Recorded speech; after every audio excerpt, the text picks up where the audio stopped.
Pagi tadi? Okey, kita dah sampai library. Kita masuk library.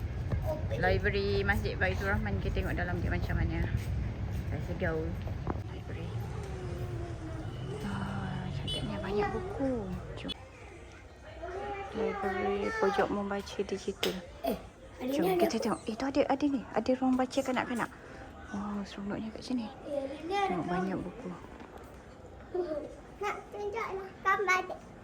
Mami nak mana? Jom kita. Jangan bising sangat. Jangan bising sangat. Tunggu kita tengok.